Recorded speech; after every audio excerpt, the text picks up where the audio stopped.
Thank you very much. Hi, I'm Devin Aurora. I'm from Fayetteville, and I was wondering what's being done to ensure environmental safety with regards to natural gas harvesting in Fayetteville. Well, we're on top of that as we speak. we have a number of, well, we have two primary regulatory authorities that are supposed to protect the environment with regard to the exploration in the Fayetteville Shale issue. And incidentally, most of the Fayetteville Shale stuff's not even around Fayetteville. It's in Van Buren and Cleburne and Faulkner and Conway and White counties and that general part of the state where most of the activity is going on right now. The Oil and Gas Commission has some responsibility, and ADEQ has some responsibility. There were some folks that thought ADEQ ought to butt out and just the Oil and Gas Commission enforce the rules and the regs and protecting the environment. That's not going to happen. Both agencies will be involved, and ADEQ will do their job. Now, what's being done? Well, they've got rules and regs already. They're looking at what other rules and regs need to be adopted, but there's a pretty painstaking process. For example, they use a lot of water in this process. They actually fracture the rock, which is the technology that's new that allows them to even try to get this gas out. I think I did something to the sound here. I'll keep talking while they fix it. And so this water gets recycled and reused, but some of it's less than pure water when it comes back out from the mixture with the chemicals. They're required to put that in holding pits. Then it has to be inspected. Then it has to be utilized and recycled in a way and settled so that the non-environmentally friendly components of that are removed before the reuse. We've got a lot of people unhappy right now that they're being made to do certain things, but that's the way it goes. We will enforce the environmental laws.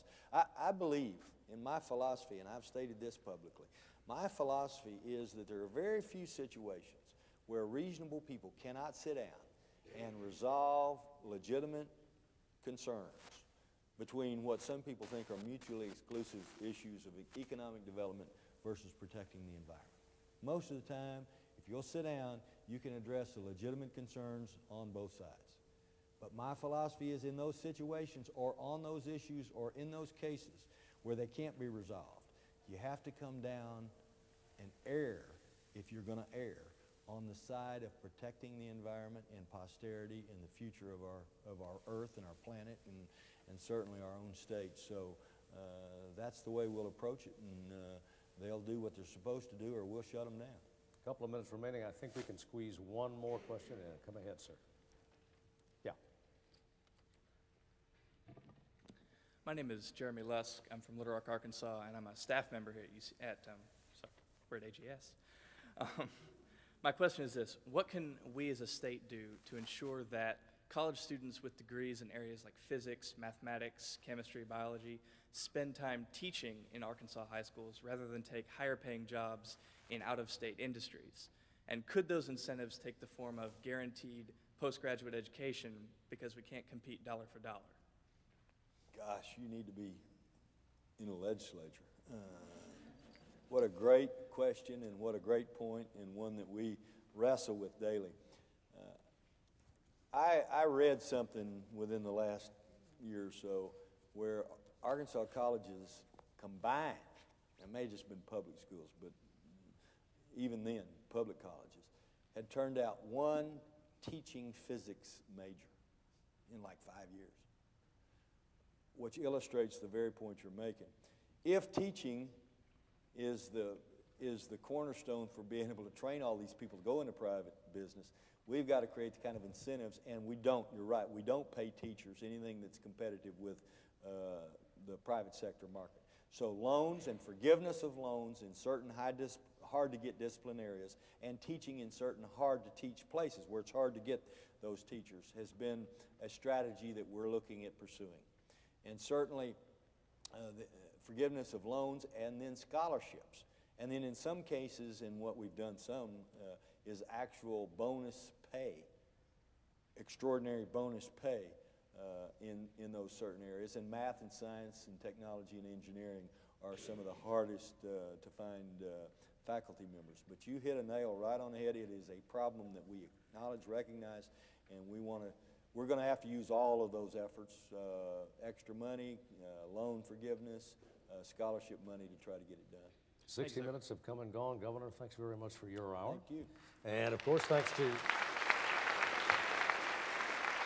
our audience here at Hendricks College, our students at the 28th Annual Governor's School, and Hendricks College for having us. Thank you. Good night.